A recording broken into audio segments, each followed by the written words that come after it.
సోదరి కవిత గారికి మరియు ఈ కార్యక్రమానికి సభాధ్యక్షత ఇస్తున్నటువంటి రాంబాబు చారి గారికి, అమ్మ ఆగండి, ఇక్కడ హాజరైనటువంటి బాధితులకు అండగా నిలవడానికి వచ్చినటువంటి వివిధ సంఘాల ప్రతినిధులందరికీ నమస్తే. జై బీసీ ఎస్సీ ఎస్టీ తెలంగాణ, జై భారత రాజ్యాంగం తెలియజేస్తూ గత 4 రోజుల క్రితం నేను ఇక్కడికి వచ్చాను. అప్పుడు ఉదయం నుంచి అర్ధరాత్రి 3 గంటల వరకు నేను మీతో గడిపాను. మధ్యలో కలెక్టర్ని, జాయింట్ కలెక్టర్ని కలవడం జరిగింది.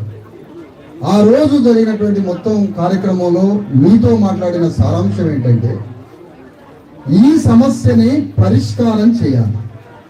ఈ సమస్యని పరిష్కారం చేయడానికి ఎంత పని చేయాలో అంత పని చేయాలన్నమాట. ఆ పని చేయడానికి ఆవేశం పోకుండా, ఆ రోజుకు ఆ రోజే పరిష్కారం అయితేనే ఆవేశంతో పోకుండా చాలా ఆలోచనతో పోవాలి. దానికి అనేక రకాల శక్తుల్ని, ఉద్యమాల్ని, వేదికల్ని కలుపుకోవాలి. ఆ విధంగా మీకు ఒక ప్రణాళికని ప్రకటించి ఒక్కొక్కరి సమస్య మొత్తాన్ని దాదాపుగా 170 మంది వ్యక్తుల యొక్క సమస్యను మొత్తం రికార్డు చేయడం జరిగిందమ్మా. ఆ రికార్డ్స్ మొత్తాన్ని కలెక్టర్ పంపించడం జరిగింది with audio, video, documents.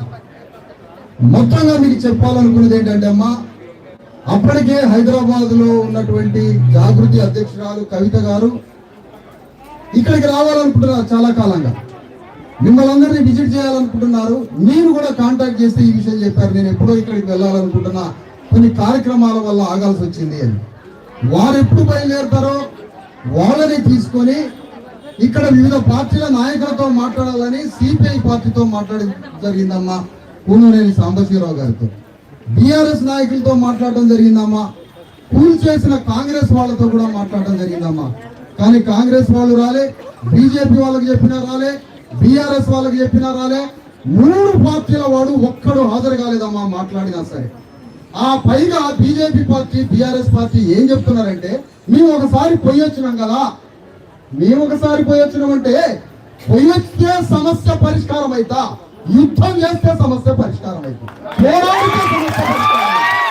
BJP party ఏముంటదంటే, అయ్యా మీరు రండి, పలానా ఖమ్మం పోదాము, ఆ తర్వాత ఒక పెద్ద రౌండ్ టేబుల్ సమావేశం పెడదాము, కార్యాచరణను ప్రకటిద్దామని బీజేపీని పిలిస్తే మేము ఒకసారి పోయొచ్చినాం కదా అంటారు, బీఆర్ఎస్ ని పిలిస్తే మేము ఒకసారి పోయొచ్చినాం కదా అంటారు, కాంగ్రెస్ వాళ్ళు కూల్చువాడితో మాట్లాడితే మేము ఎట్లా వస్తామని అంటారు. ఈ 3 పార్టీలు హాజరు కాలేదు. కానీ కవిత గారితో మాట్లాడిన తర్వాత ఈ యుద్ధంలో మొదటి వరుసలో నిలబడి సమస్య పరిష్కారం అంతా అయ్యే వరకు శిబిరం దగ్గరికి చేరదామని వారు ఆ మాట విన్న తర్వాత, మీరు వచ్చిన రోజే నేను వెళ్తాం, ముగ్గురం మిగతా ఉద్యమాలు బీసీఎస్ఏకి చేసి కవిత గారి యొక్క జాగృతి సంస్థ ఇంకా కలిసి వచ్చే సంఘాలుంటే మనం పలానా 9వ తారీఖు పోదాం, నిన్న అంతర్జాతీయ మహిళా దినోత్సవం కదా, ఈ రోజు వెళ్దామని అనుకోని ఇక్కడికి రావడం జరిగిందమ్మా. ఇంతకీ ఇక్కడికి మీ కన్నీళ్ళని తుడుస్తూ ఫోటోలు తీయడానికి రాలేదమ్మా. ఫస్ట్ పాయింట్, మీ కన్నీళ్ళని తుడిచే ఫోటో అవసరం లేదు మాకు. మీ ఓదార్పు, మిమ్మల్ని ఓదార్చే ఫోటో ప్రపంచానికి చూపించాల్సిన అవసరం లేదు. ఎక్కడైతే మీ ఇళ్ళని నేలమట్టం చేశారో అదే భూమి మీద మీకు స్థలాలని, ఇళ్ళని కట్టేంత వరకు ఈ యుద్ధం ఆగదు, ఈ పోరాటం. దానికి తగ్గ, ఆ యుద్ధానికి తగ్గ, ఆ పోరాటానికి తగ్గ జగముండి మనుషులతోటే నేను కలుస్తా, ఇంకోటితో కలవను.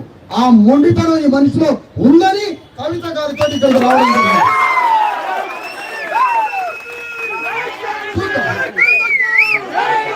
నాకు ఏ వర్గము ప్రజల కన్నీళ్ల సమస్యల్ని పరిష్కరించే క్రమంలో ఏ వర్గమో ఏ కులమో కాదు, మానవతా దృక్పథంతో ఈ సమస్యని పరిష్కరించడానికి ఎవరు వచ్చినా వాళ్ళతో కలిసి పనిచేద్దాం, సమస్యని పరిష్కరించుకుందాం. కాబట్టి ఈ రోజు హాజరైనటువంటి మీ అందరం, మనందరం మాట్లాడుకుందాం. ఇంకొంతమంది బాధితులతో కూడా నేను ఆల్రెడీ ఆ రోజు ప్రతి బాధితురాలతో అర్ధరాత్రి 2 వరకు మాట్లాడాను. మేడం గారు కూడా, సోదరి కవిత గారు కూడా మీతో మాట్లాడతారు. కొంత మాట్లాడిన తర్వాత ఎలాంటి కార్యాచరణ ప్రకటిద్దాం.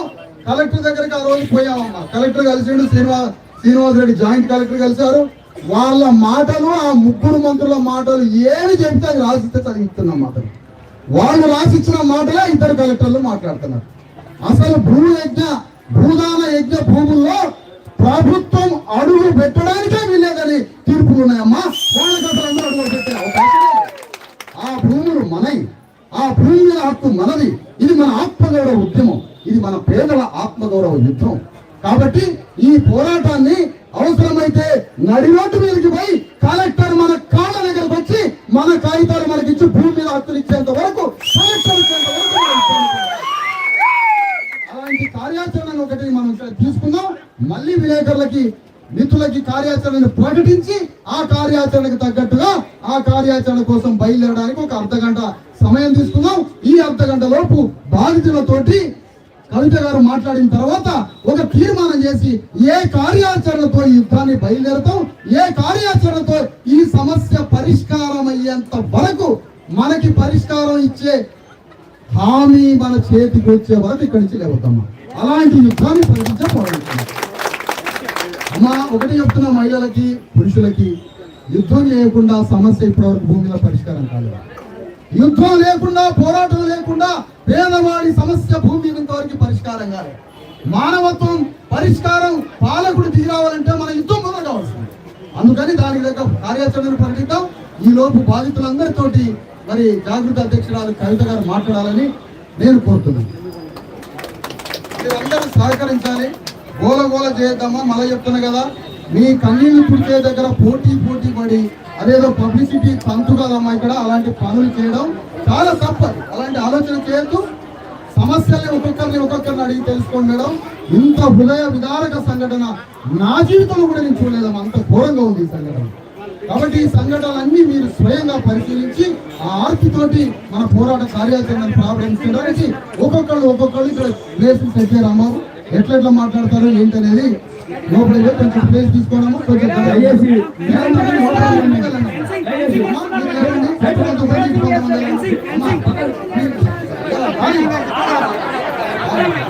వాలంటీర్స్ రండమ్మా.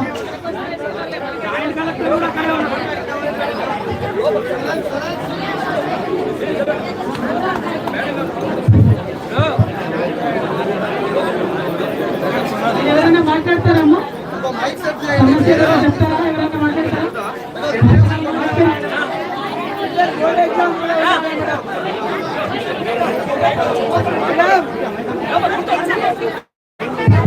ఎవరైనా మాట్లాడతారు? ఎవరు లేచి మాట్లాడండి.